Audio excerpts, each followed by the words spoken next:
చాలా guys welcome back to your channel కదా.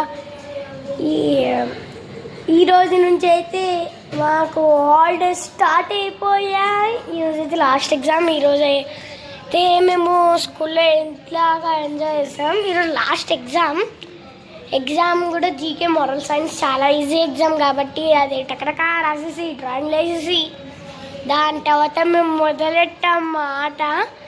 అంటే మా టీచర్ ఇంకేమన్నా వేసుకోండి అని వదిలేసింది. అండ్ స్కూల్లో మేము కొద్దిసేపు ఆడుకున్నాం, ప్లస్ జోక్ చేసుకున్నాం. అండ్ మేము ఎప్పుడు ఏ హాలిడే వచ్చినా అది ఏ దేవుడైనా పర్వాలేదు కానీ అట్లా అది ఏదో ఒకటి మామూలు దాంతో ఆ దేవుని తయారు చేసి ఆ దేవుని కదిలించినామంటే అట్లా అంతా ఎంజాయ్ చేస్తాం మేము. అండ్ స్కూల్ అయిపోగానే ఆటోలో ఎక్కంగానే ఇంకా అక్కడ బ్యాండ్ స్టార్ట్ అయితే మేము బ్యాండ్ మామూలుగా ప్యాడలు తీసి బ్యాండ్ కొట్టుకుంటే ఇంటికి వెళ్తాం హాలిడేస్ అని. అంత పార్టీ చేస్తాం మేమైతే. ఎవరెవరికైతే క్వార్టర్లీ ఎగ్జామ్స్ అయిపోయాయో అండ్ హాలిడేస్ ఎవరికి వచ్చాయో ఎన్ని రోజులు వచ్చాయో కామెంట్ చేసేయండి. Bye bye.